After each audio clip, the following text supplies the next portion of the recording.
میری اور آپ کے آقا و مولا نے ارشاد فرمایا قیامت کے دن میرے سب سے قریب وہ ہوگا جو کثرت سے میرے اوپر درود پڑھنے والا ہوگا۔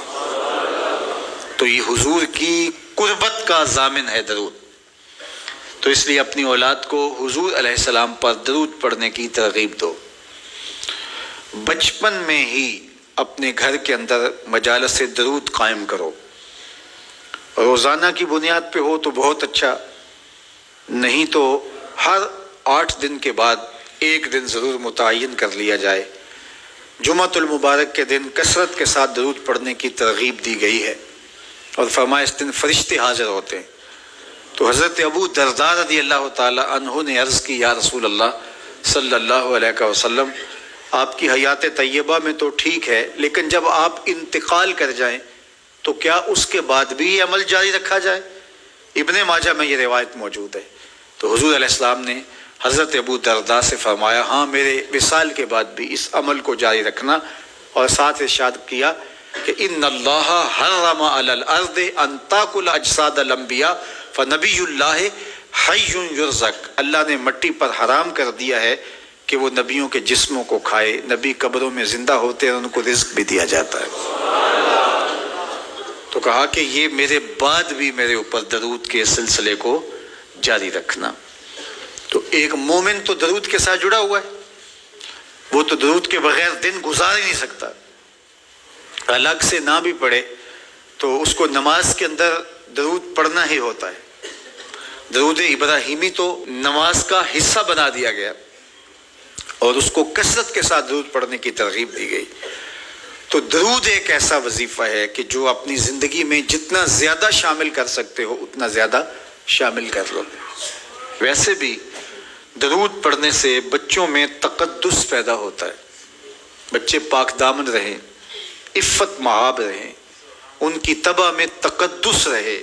آپ چاہتے ہیں، ہر ماں باپ چاہتا ہے، اور پھر دور موجود کے اندر جو فتنے ہیں تو بہت ضروری ہے کہ ہماری اولادیں تقدس مآب رہیں، تو ان کو درود کی ترغیب دو، تو اس کا عملی نتیجہ یہی ہوگا کہ ان میں تقدس کا جوہر پیدا ہوگا، اور ان کی عصمت کی حفاظت رہے گی۔ اور درود شریف پڑھنے والے بچے اور درود شریف نہ پڑھنے والے بچے دونوں کی عادات میں فرق ہوتا ہے۔ درود پڑھنے والوں کی طبع میں رقت، لطافت، نرمی، محبت، شفقت جیسے جذبات پیدا ہوتے ہیں۔ یہ درود شریف کا عملی نتیجہ ہے۔ بعض لوگوں کو شکایت ہوتی ہے کہ ہمارے بچے بڑے اکھڑ ہیں، بڑے تند مزاج ہیں، بڑے سخت گیر ہیں، تو اس کا علاج کیا ہے؟ تو اس کا علاج یہی ہے کہ ان کو درود کی تسبیح دو۔ درود اکڑ توڑ دیتا ہے، طبیعت کی تندی نکال دیتا ہے، طبائع کی تلخیاں ختم کر دیتا ہے، محمد عربی کے نام کی مٹھاس پیدا کر دیتا ہے۔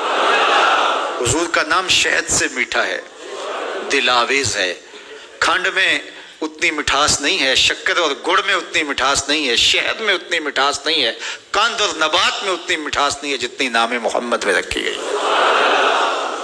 ان کا نام لبوں پر آئے، میٹھا میٹھا منہ ہو جائے، ان کے بول بہاروں جیسے اور اصحاب ستاروں جیسے، ان سا پیارا اور نہ کوئی، ان سے بچھڑ کے لکڑی روئی، جب وہ سیر کو جایا کرتے سر پہ بادل سایا کرتے۔ میرے شہر کے ایک پنجابی شاعر ہیں، انہوں نے تو قلم ہی توڑ دیا نا، تینوں سینے دی میں ٹھنڈ آکھاں، اگر آپ کا ذوق ہو تو،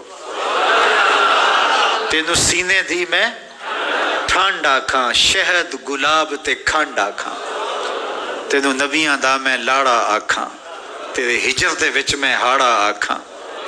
تو ان کا نام ہی میٹھا ہے، دل آویز ہے۔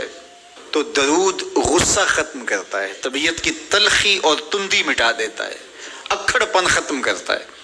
تو آپ اگر چاہیں کہ اولاد اکھڑ ہے تو ان کو کسی طرح درود پہ لے آئیں، درود کی تسبیح ان کے ہاتھ میں دے دیں، تو ان کی طبع میں نفاست بھی آئے گی، ان کی طبع میں لطافت بھی آئے گی، ان کی طبع میں رقت بھی آئے گی، ان کی طبع میں محبت بھی آئے گی، ان کی طبع کے اندر جو ہے وہ لیاقت بھی پیدا ہوگی۔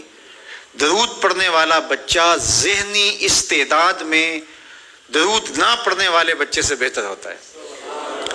یہ بھی آپ تجربہ کر کے دیکھ لیں، دو بچے برابر ذہنی استعداد رکھتے ہوں اور ان میں سے ایک بچہ درود پڑھتا ہو اور ایک درود نہ پڑھتا ہو تو درود پڑھنے والا بچہ آگے ہوگا۔ یہ درود کی برکتیں ہیں، یہ درود کی رحمتیں ہیں۔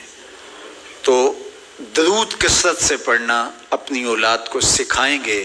ہفتہ روزہ آپ محافل کا گھر میں انعقاد کر لیجئے اور اس میں صرف درود ہی پڑھ لیجئے، تو انشاءاللہ اس سے آپ دیکھیں گے کہ اولاد کو اس کا فرق پڑتا ہے۔ یہ تربیت کا ایک آسان نسخہ ہے اور یہ وہ وظیفہ ہے جس سے تھکن نہیں ہوتی، یہ وہ وظیفہ ہے جس سے طبیعت میں تلخی نہیں آتی۔ کہتے ہیں وظیفہ میں نے پڑھا ہے تو وظیفہ پڑھتے پڑھتے میری طبیعت میں یہ ہو گیا ہے، وہ بعض کہتے ہیں وظیفہ الٹ پڑ گیا ہے۔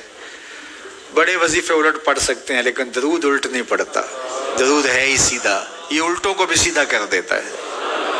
تو درود پڑھیں اور یہ منہ بھی میٹھا رکھے گا، یہ دل بھی ٹھنڈا رکھے گا، یہ دنیا بھی ٹھنڈی رکھے گا اور آخرت بھی ٹھنڈی کر دے گا۔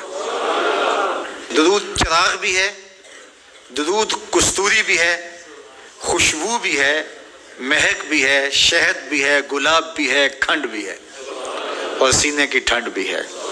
تو درود اپنی طبع کے اندر اچھی طرح سے راسخ کر لیں اور اپنی اولادوں کی طبع میں اس کو راسخ کریں۔ اس سے آپ عملاً دیکھیں گے، میں سالوں کی بات نہیں کرتا، اشروں مہینوں کے اندر آپ فرق پڑتا دیکھیں گے۔